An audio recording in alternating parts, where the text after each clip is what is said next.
Well, thank you, Andrew, Joanne, and Joan. It's a real great pleasure to be here. I feel like this is one of the meccas of music and medicine, and there's a lot of really interesting stuff going on, so I'm really proud to be part of it.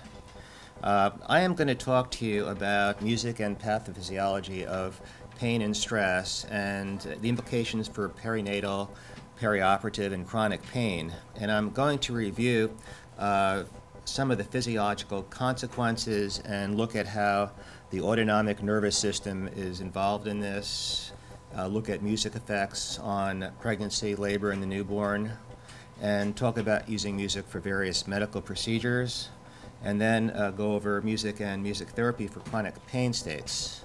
I started using music with patients in the hospital over 30 years ago, and when I first started in the operating room and as an anesthesiologist at Piedmont Hospital in Atlanta, I was kind of like the new kid on the block, and there were a lot of kind of old stodgy surgeons, good surgeons, but very hard to deal with and talk to. So to bridge some kind of communication with them, I found out what kind of music they liked. And I would play their kind of music in the operating room. And it really opened up an avenue of communication where they would listen to me. And it allowed us to have a flow. And after a while, I knew what each surgeon liked. And I knew that if one particular general surgeon had a hernia repair, I would play Mozart's 40th Symphony. And if it was a hard one, I'd put the 41st on. And so we kind of adapted to that. Well, I'm going to talk about the goals of music treatment as far as stress, anxiety, pain, inflammation, autonomic balance, and some of the delayed positive effects of music treatment on medical modalities. First, one question as far as what a number of people have addressed today is how does music decrease pain? And you can look at the neuroanatomical pathways, and you can look at various ways. I look at things from more of a physiologic point of view as an anesthesiologist. So one way that music decreases pain is distraction, and obviously there's a lot more to it than that. But I do believe that if you have intention with a patient and you show them that you're offering them a choice, you're giving them some control to take in a situation which often they don't have any control, it sets them to look at things a bit differently. Other ways that music decreases pain is by stimulating dopaminergic pathways, stimulating endorphins, and as already mentioned, downregulation of the hypothalamic pituitary adrenal axis to decrease the autonomic stress response. If one looks at the autonomic nervous system, really we need to find a state of balance in life, and we do need a stress response because there's a balance as far as we need a certain amount of catecholamines to function. Me being up here right now, if I didn't have any stress hormones going, I might not be effective. So there is really a homeostatic balance of sympathetic versus parasympathetic nervous system. And if you look in different cultures, the Chinese call this yin and yang, where and most of us don't have enough yang. Parasympathetic nervous system is mediated by acetylcholine, and people that have a good, strong, vagal, parasympathetic nervous system, it's a sign of health. Well, I look at the stress response in surgery a lot and ways we can affect that pharmacologically and psychologically and with music therapy. And there have been some very good studies done on using beta blockers to blunt this stress response. And when patients are beta blocks for like a week before and during and after surgery, it decreases the complication rate and the death rate, both 30 days after and a year after surgery in a high-risk patient. And what this says is that if you have a stress response that is severe, exaggerated, the effects of this are very prolonged. It doesn't just affect you today, but it's going to affect you for a long time.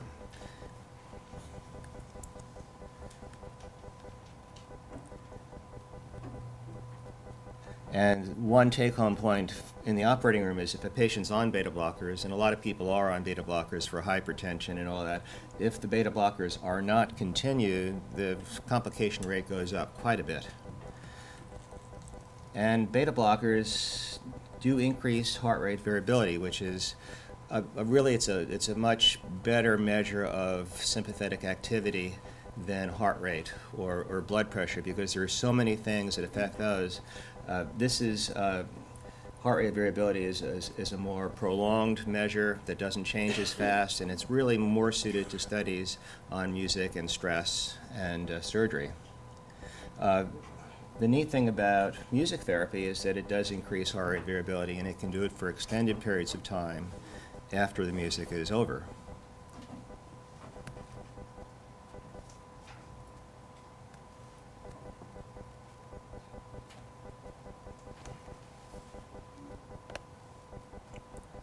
If one looks at using heart rate variability, stress response decreases heart rate variability, and this can be for a long period of time. And decreased heart variability is a marker in all of us for states of dyshealth, a marker for increased risk of heart disease, and a marker for increased death from all causes.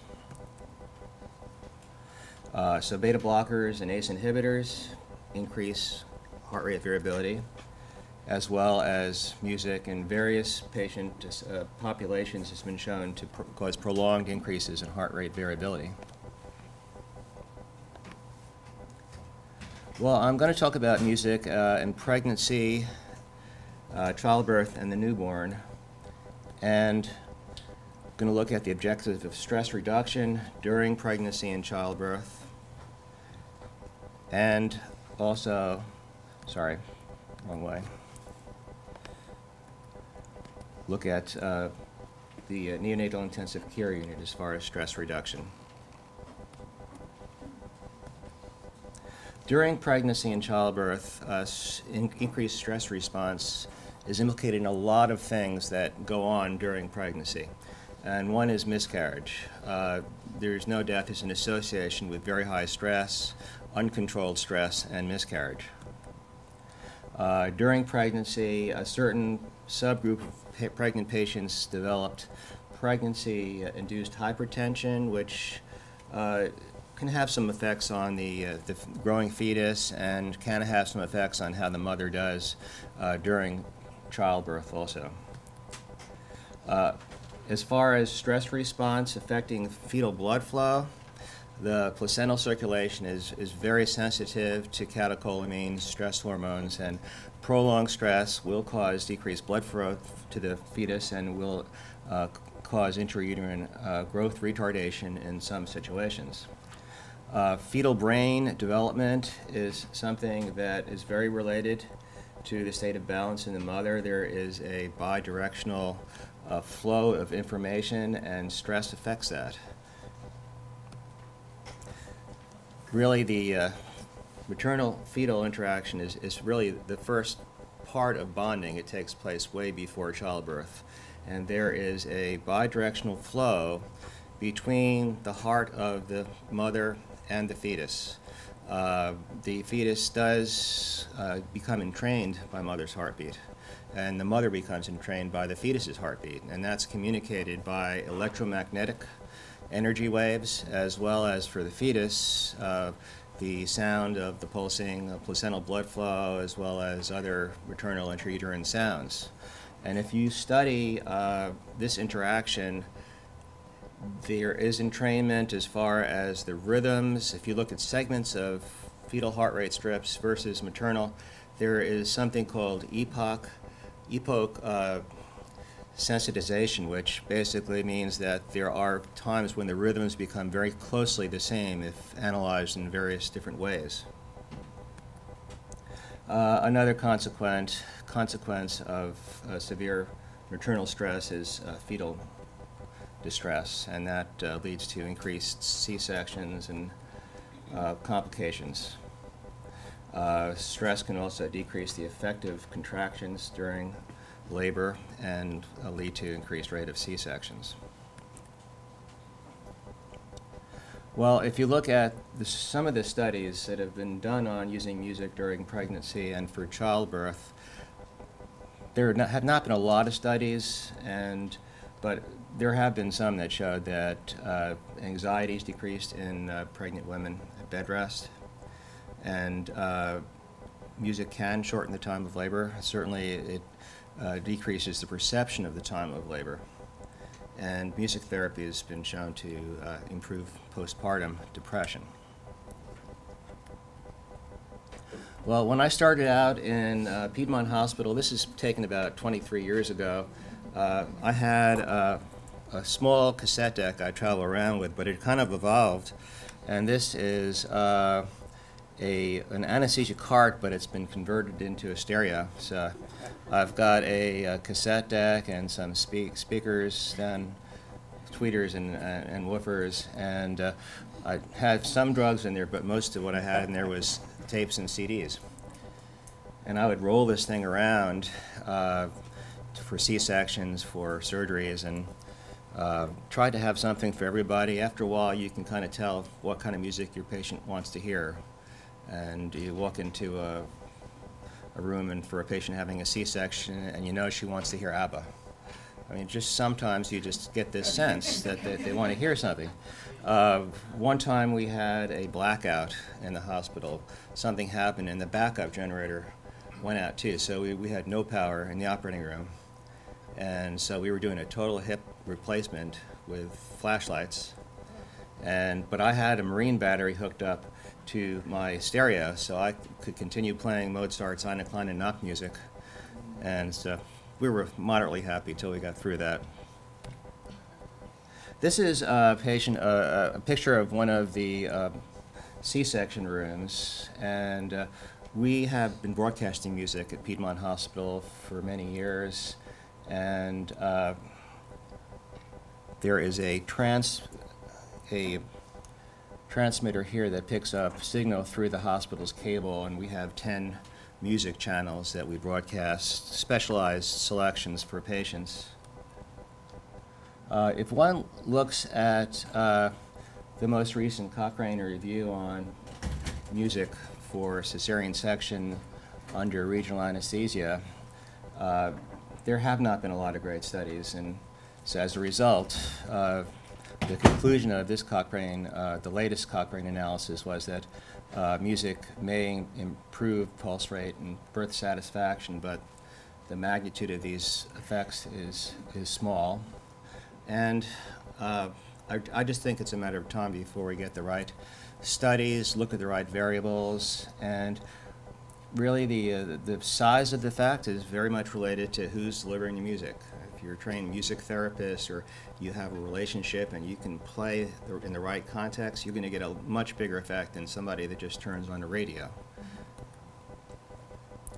Well, I've been involved with looking at stress in the neonatal ICU for a long time as far as using music for that, and some of the major concerns of stress in the neonatal ICU is that stress increases oxygen consumption and calorie consumption, and this is a major factor as far as development of the newborn. One of the main determinants of intensive care stay is weight gain. So if you can decrease this stress response and increase the weight gain, you're doing good. Stress also sets off a sensitivity to pain in premature babies. And it does affect the nervous system development. Just by the fact of being outside the uterus abnormally early, you're losing that bonding, and you're in an environment that can be incredibly threatening. And the other thing, as far as what babies don't get in the NICU, is self-regulation. It's that relationship with mother, either intrauterine or as a newborn, being held by the mother, being exposed to the mother's heart, and having the mother talk and sing and communicate. So if you look at some of the studies over the years on using music in the NICU, It's been a number of studies have shown that there is increased weight gain and earlier discharge from the NICU with music therapy. And music has been shown to decrease the episodes of oxygen saturation and decrease stress behaviors. Some babies can keep their oxygen saturation levels higher and keep more time in the sleep state, and that again also helps with calorie consumption. And a number of other studies have also shown effects with oxygen and sedation levels. This is a picture of one of the babies in one of our NICUs a number of years ago, and this is a very tiny speaker here, and we were playing a series of different CDs to the babies. Unfortunately, we had a renovation of our NICU, and because of the new standards that have been published, a lot of hospitals are afraid to take the risk of having loud noise in ICUs. And unfortunately, there's a lot of administrators and neonatologists that don't know the difference between noise and music. So they need to be educated. Here's another tiny baby having some music. Well, to move on to perioperative stress, this is what I do most of the time as far as be in the operating room and deal with patients that are having all kinds of comorbidities from the stress response. And one thing we've seen a lot of patients in the hospital, and certainly for surgery, is that they have hypertension, and a lot of patients are on antihypertensive medicine, but it doesn't blunt the blood pressure and the heart rate response. And the stress response also decreases blood flow and can cause constriction of the blood vessels. The inflammatory response is very important as far as healing during and after surgery, and stress sets off a whole cascade of different hormones that cause inflammation. And you also get decreased immune function. And in the operating room, stress increases metabolism and oxygen consumption also, and this relates to delayed healing later on. Stress response increases the pain of perception of patients and increases the amount of doses of sedatives and analgesics and general anesthetics that we give patients.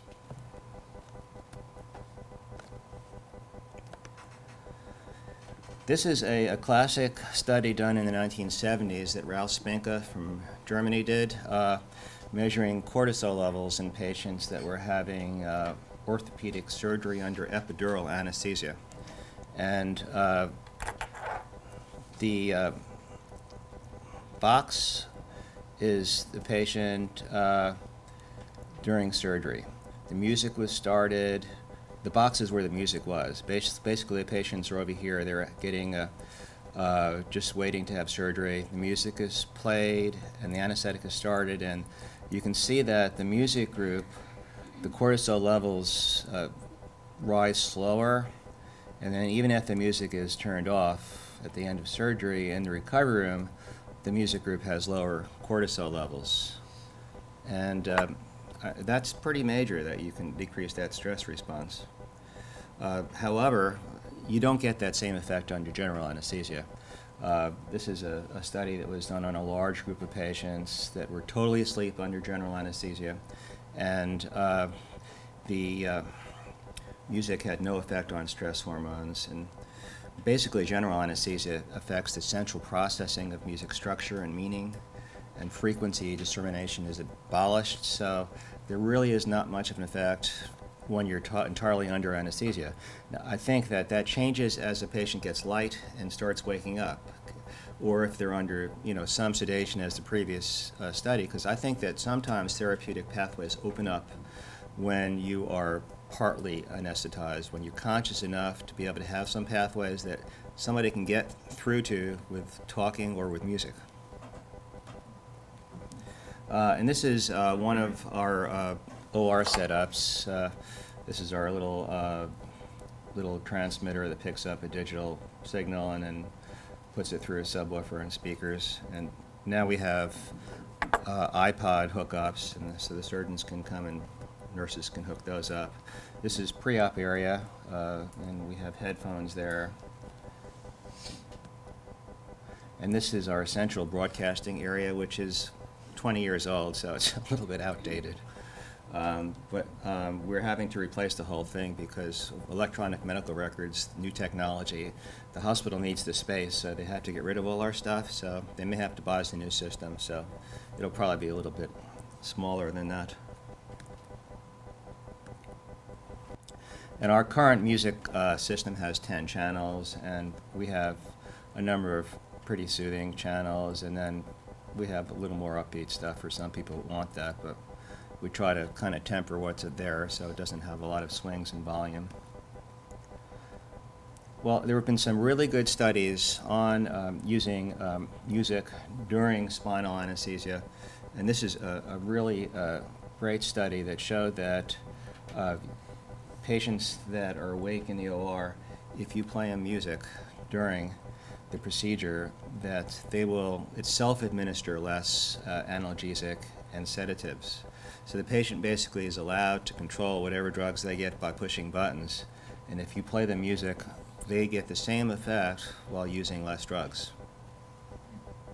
And that's been shown in a lot of different procedures in the operating room, and the benefit of that is a lot of these drugs that we give cause apnea and you know, bad complications. So if you can give a lower dose, you're less likely to get in that situation.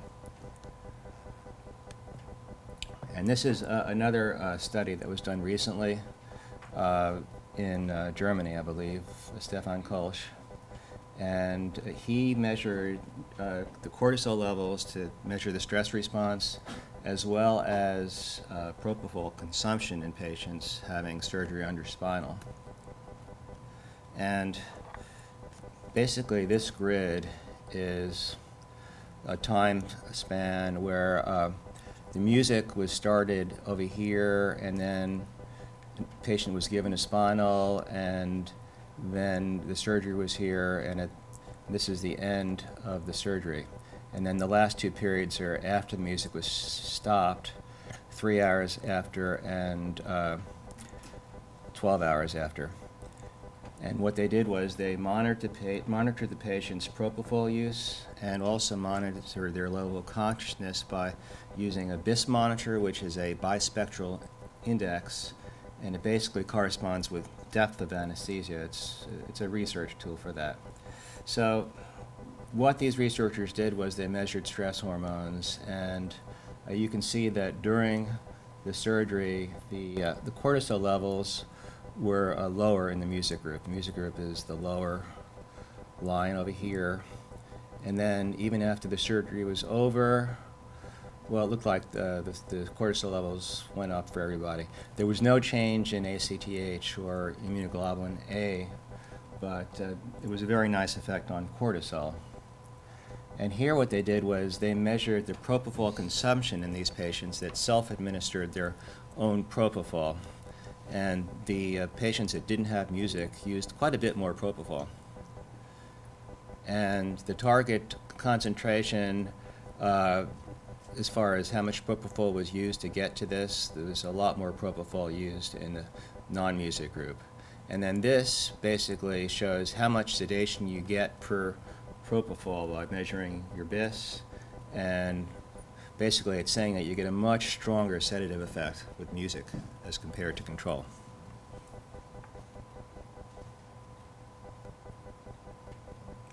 So to summarize the benefits of perioperative music, that it blunts the stress response, and that there's a sedative and analgesic sparing effect for patients under regional anesthesia, decreased postoperative pain and analgesic consumption, and marked emotional benefits for the patients, and much better flow in the operating room. And I see this all the time with surgeons and nurses, that if you play music with the right rhythm, it can decrease the stress and increase the efficiency of the OR team. And I think that there was a very nice study in 1994 that Karen Allen did in JAMA to show that surgeons are less stressed when music is played and they're more efficient and fast. Now to move on to stress effects on chronic pain. Stress causes central sensitization, and a lot of patients that have chronic pain syndromes, they don't have to have the pain anymore because it becomes centralized. It becomes ingrained in the pathways of the brain, and that's something that you might even do a nerve block and get rid of what was causing the pain, and they still have the pain because it's centralized. So that becomes a huge problem later on. And these patients that have chronic pain have an altered autonomic balance, and if you measure their heart rate variability, they often have decreased heart rate variability. And they may show other outward physiologic manifestations of stress like hypertension and tachycardia, but heart rate variability is a much better predictor as far as how stressed those patients are. Other effects that stress has from chronic pain is increased amount of depression, and the emotional component in chronic pain is a major factor in how patients do. So as a music therapist, if you can get in there and affect some of that mechanism there, you can probably have a much better outcome in a lot of situations. Now I'm going to show you results of a recent study done in 2011 by Stéphane Goutin in Paris at Montpellier Regional University Hospital. And they did a study on patients having chronic pain that were in the hospital for 10 days each. A bunch of, I think, 87 patients for 10 days in the hospital, and they all had chronic pain syndromes like lumbar pain, fibromyalgia, inflammatory disease, or neurologic disease. During the study, the group that was the music group was exposed to 2 daily sessions of 20 minutes of music via headphones, as well as blindfolds, and the nurses were trained to deliver the music. Now, this was designed and implemented by Stéphane Goutin as a music therapist in France, and they used a bunch of music from a company called Music Care. Is anyone familiar with Music Care? I think it's based in Denmark, and so they're using it in a lot of hospitals in France. It's basically some nature sounds and music, and it's a 20-minute schedule that entrains the patient. It starts out at a moderate rhythm, and then the tempo decreases, and then for the last maybe 4 or 5 minutes, it energizes a little bit. But it's a set of discs that were used on these patients in the hospital. And then when the patients went home, they had another 20 days of music therapy at home. They were given internet access to the music, and they all had their 2 sessions, 20 minutes a day. Well, the reason I'm showing this study is because the results are really exciting. They're pretty strong. Here is a measurement of pain on a visual analog scale of 1 to 10, and the music listening group. This is the first 10 days in the hospital is up to here, and you can see during the hospital the pain patients had much lower visual analog scores, and for the next period after they got home, they still had decreased visual analog scores. And then for the last 30 days, the music was not continued. So this is an effect that lasted after the music was used. They also measured anxiety in these patients, and during the hospital, the anxiety decreased significantly in the music group, and it's a very big change. The depression decreased dramatically in the music group, as well as anxiety. So we need more results like this. I don't know exactly what it is that they're doing. I mean, I know that they spent a lot of time training nurses and setting up a way to find out what the patients liked, personalizing music for them. And this is something you all do all the time, and I'm sure that those of you that are working with pain patients are probably seeing some really good results. There's not a lot of studies out there that show this, but this is something that maybe will convince the insurance company that this might be a more effective form of therapy in the long run as far as cost effect.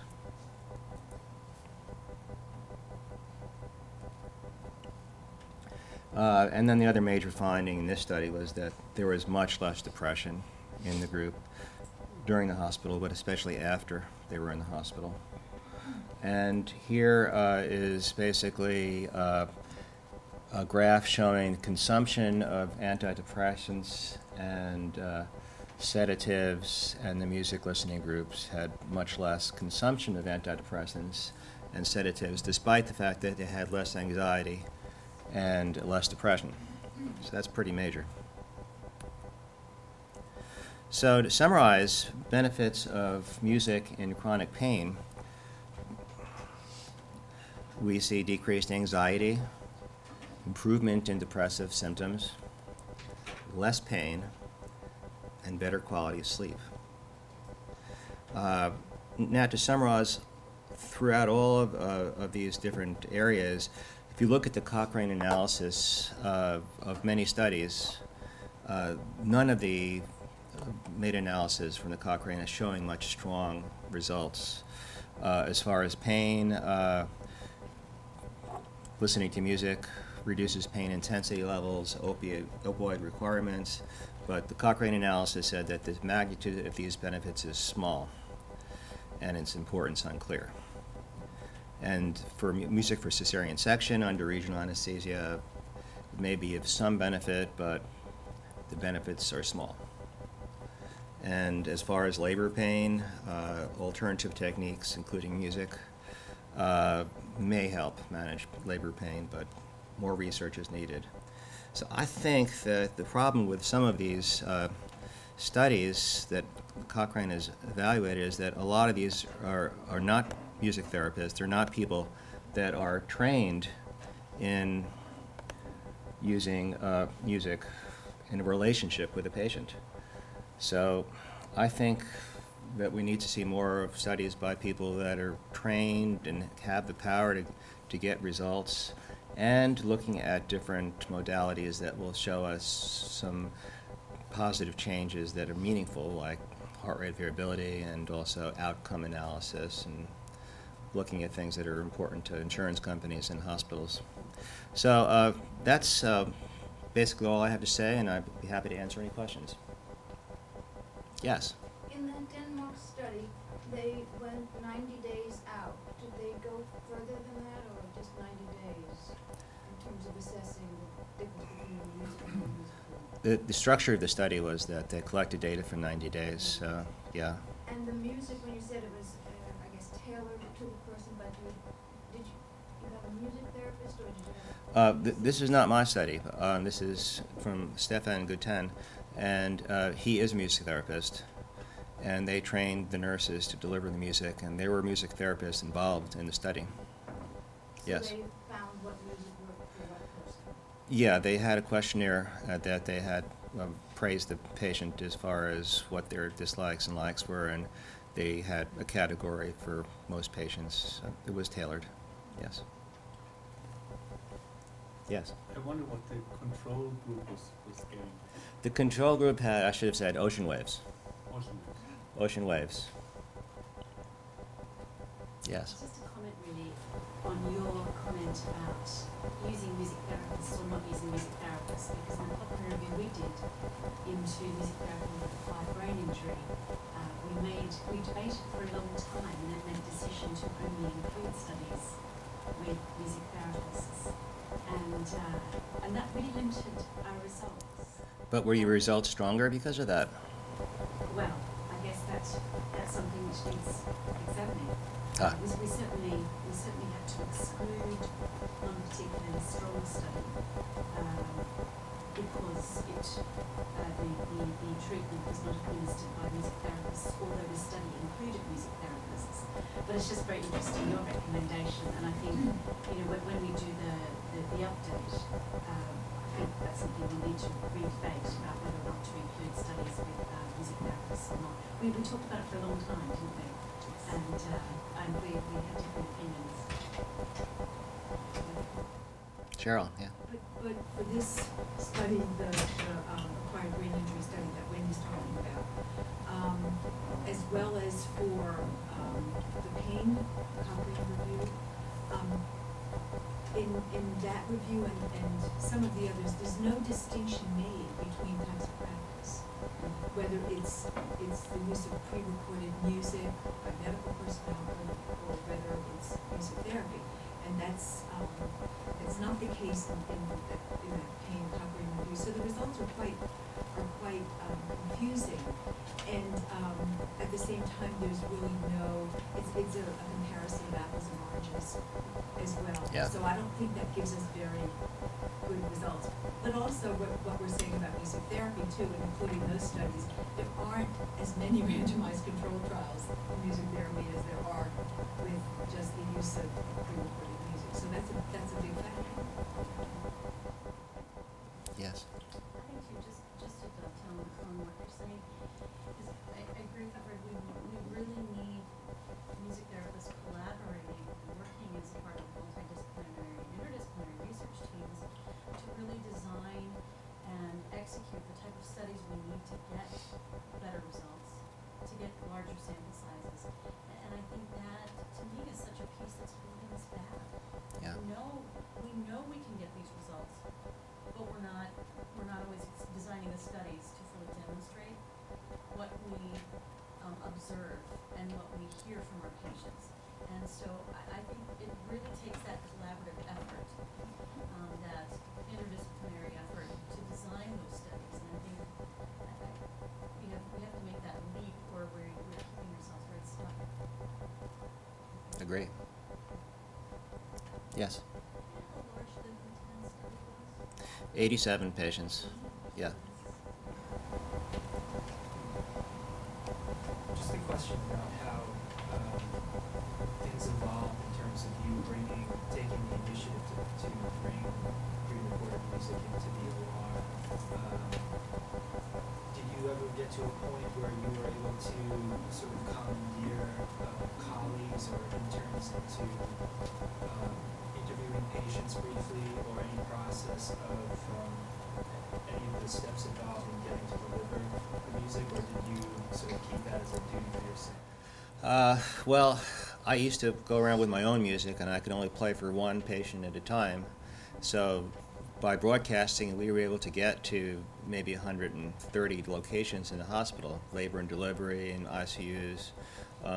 But honestly, we don't have music therapists, and if we did, we had more education as far as training the people that take care of patients on how to handle that. It would be better. So, some nurses and some doctors are sensitive, but honestly, most are too busy, and they kind of look at it as a bother to take the time up to deal with the music.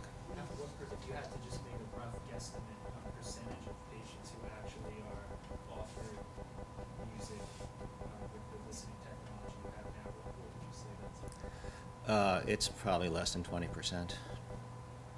Labor and delivery is different because they all seem to want music, and especially for C-sections, the nurses, they don't want to do a C-section without music because they know the patient's going to be easier to manage. Yeah, by the way, that percentage by some other statistics I've heard is actually a little high. Might be. So, Yeah.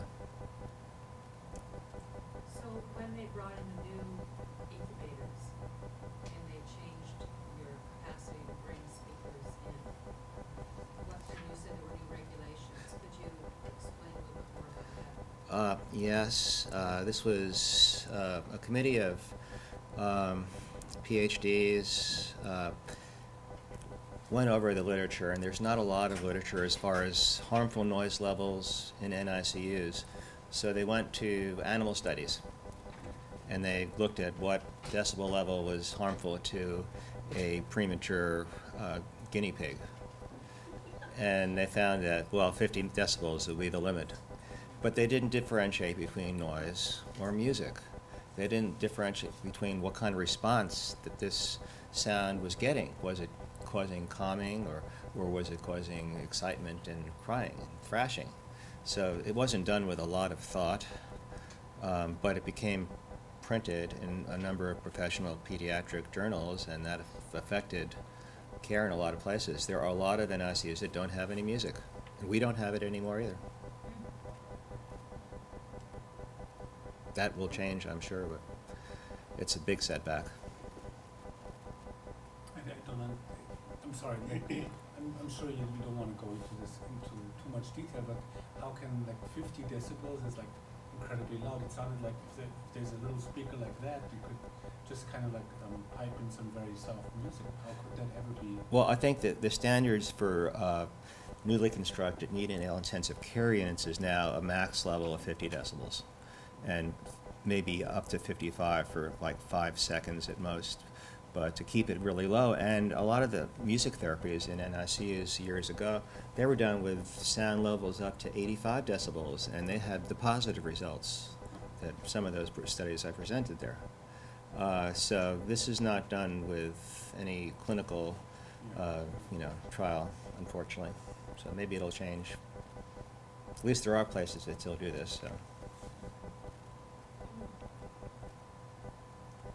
I think it's interesting, the aspect of self-dosing, because we know in pain medicine that can give a feeling of control to the patient. I wonder if there's been any studies that have looked at the self-dosing of music versus music being played at prescribed times by the clinician or the researcher. And just that aspect of the control instead of the next shot in the IV of the So you could in some way gauge the strength of the music as far as how long you had to use it and what result you got that way. Exactly. If you can self-dose, does that give a better outcome usually, or are there specific, patterns? That'd be interesting. Music is like a drug in a lot of ways, so Right. why not study it that way? We just wrapped up a study with mechanical ventilated patients for your multi-site NIH study, and it was patient-controlled, modeled after patient-controlled sedation, but using Right. music instead. And we're just submitted an article to JAMA, hope it gets published in JAMA, but we had significant reduction in anxiety. What is interesting is that, with mechanically ventilated patients, they're not in charge of their analgesics, their sedation, that's still administered for them. And we didn't see a decrease in their sedation, but their control of the music, and it significantly reduced their anxiety. So we're just looking at a translational study to see if we can, implement this on an ICU, how the nurse is implementing the patient-controlled music portion of the intervention, and then to see if that will help us impact sedation. So yeah, it's really interesting to see how the patients really took to using the music and how much it reduced their anxiety. Right. And even just whether it had music or not, so remember when we used to do rounds in our acute patient unit at hospice, there were some rooms that we were fairly sure we were going to be turned down. We gave the patient the opportunity to do that as an exercise in control. Obviously if there was no untoward reaction, but just the opportunity to say no, because there was a little control over when people were coming in and out of the rooms and do things. Yeah, it was interesting too, we had patients, we had our music intervention group, we had our control group that got usual care, and then we had a headphone group. And we had patients who agreed to be in the study, were not enrolled in the music group, and then withdrew because they only wanted to be in the music group. So it's very interesting to see, those kinds of things happening too, that people were interested, but they wanted their music, and if they didn't get it, then they would cancel the study. Did you look at time to weaning also? What we did find, and we're looking at how to, we didn't really go into that weaning part yet. That's probably going to be a target area in the future for us. But we looked at the patients who utilized music have higher survival rate than in the non-music group. So interesting. Lots of interesting data. That's great. Yeah. So keep listening to music. Yes. Paul. This is great, Fred, really nice. Back to some of your earlier slides, some studies we've done a few years back with women who had to be hospitalized due to complications, diabetes, and things like that prior to pregnancy. And this might be something for one of your slides. One of the things we didn't expect to come out from the interviews with them afterwards was when they would, so the method was that they were singing lullabies to the fetus while they were in bed. They would rub their bellies while they sang. And the complaint that we didn't realize that came out prior to them having music was that the pregnant women are very, very passive, and they can't do anything to prepare for the arrival of their baby. And they're also slightly ambivalent about this because many of them have had and they're afraid to really speak about this, they've had miscarriages, and they don't know what's going to happen here. So when they would rub and sing and they could feel the effect of fetal movement from their singing, they felt like they were, number one, communicating with their babies, and they felt like they were doing something for their babies, when otherwise they were just held in a suspended animation. Also, when we brought families into the room and would have this music going on, the music therapist would play lullabies and the pregnant woman would sing, and if she had any other children, the children could rub the belly too, and so would a husband being there. So the rubbing the belly was a big hit, and because they could feel the movement. And the mothers reported that this took a lot of stress off them because it was as if it was a normal family activity, and it took the emphasis off the woman being the patient. That's great.